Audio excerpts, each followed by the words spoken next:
As iconic as these characters are, they would have been far less terrifying without the iconic music that was a part of the films. Let's discuss that music, the original instruments that were used, and how you can create your own version of these soundtracks from these two classic movies, The Shining and, of course, Halloween.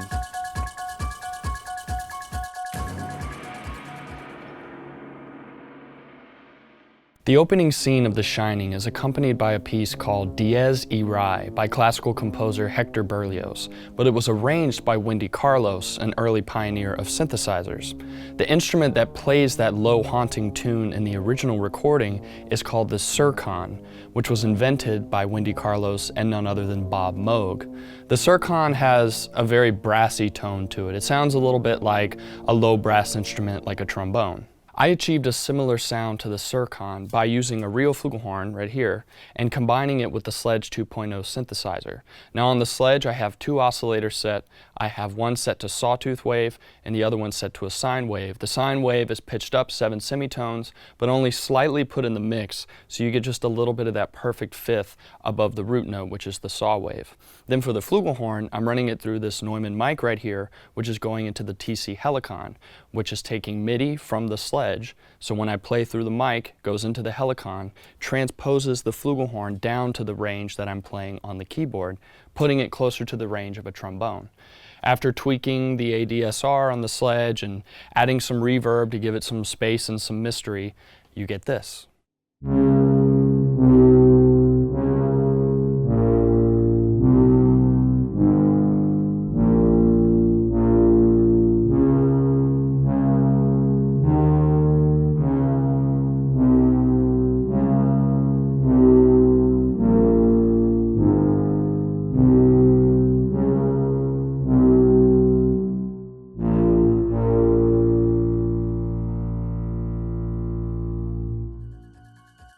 There are a few soundtracks that are as iconic and timeless as John Carpenter's score to Halloween, a movie which he also directed. Since the movie's release in 1978, the music has had a huge impact on film composition as a whole, as well as the movie itself, which spurred a wave of similar films throughout the 1980s and beyond. I'm so sorry about this. Hold on one second. Hello? What's your favorite scary movie? No, sir, I'm sorry, you have the wrong number. Yeah, sorry. Sorry, that's really unprofessional, sorry. Anyway, the main theme from Halloween still stands up today as one of the best examples of thematic composition. It literally defines the film. It's as if the picture is the body of the film, but the music is its very identity. It's the soul of the film. Part of the mastery of the theme is its ability to mirror the emotional journey that the audience and the characters take. The 5/4 rhythm gives you this constant feeling that something is wrong. The repetitive clock-like motive that's played by the piano and by the synthesizers feels off, it feels wrong. It feels like the clock is ticking, your time is running out. Your fear builds in the anticipation. And when that bass finally comes in, it's the sonic equivalent of dread and doom. And you can tell that your time has finally run out. The original soundtrack to Halloween was recorded using vintage analog instruments such as the ARP sequencer and the Prophet 5. For my version, I used the Moog Sub 37 and also a virtual piano that I'm controlling with the Sledge that's on my Mac over here.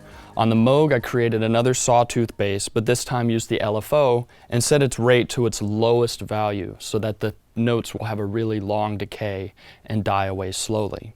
For the virtual piano, which plays that famous 5/4 motive, be sure to add a good amount of reverb to whatever sound you're using. I added a good bit to mine because you want to give it that distant, faraway sound that the original piano has. Also, an interesting fact to note, as well as something to do with your soundtrack, is that the original recording is well below A440, which is standard tuning. I actually pitched all the instruments down about to A436 just to give it an extra air of authenticity. Then add the 16th note pattern. I added in my pattern by sampling the original soundtrack but applying a high-pass filter to it. So here's the original, and then with my pattern with the filter on it. So I just isolated that sort of like shaker. It almost sounds like an egg shaker or something. So I have that in there. Then I added in my own sequence to add the pitch sound of the original pattern, because the original sequence has this really high pitch that's slightly in it. So I sequenced a sine wave just going through 16th notes and added it in. So now you get that. Then add in a bass drum, and the original sound kind of sounds like a bass drum that has a slower attack. So I decrease the attack a little bit so that the bass drum will come in a little more gradually.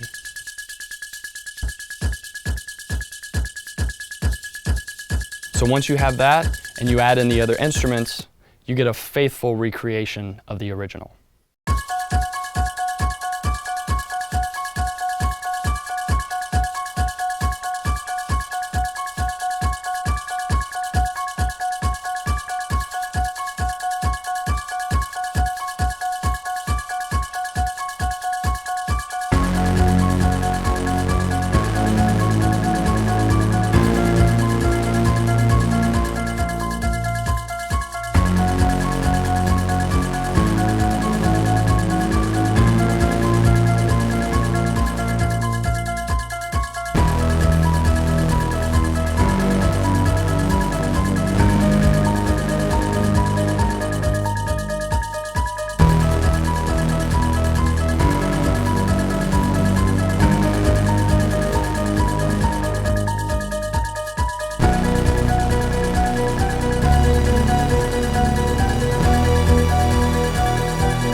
Thanks for joining me to explore these classic sounds of Halloween. Always remember, if you have any questions about the gear that I used in the video, to call your Sweetwater sales engineer. And from all of us here at Sweetwater, we wish you a happy and safe Halloween.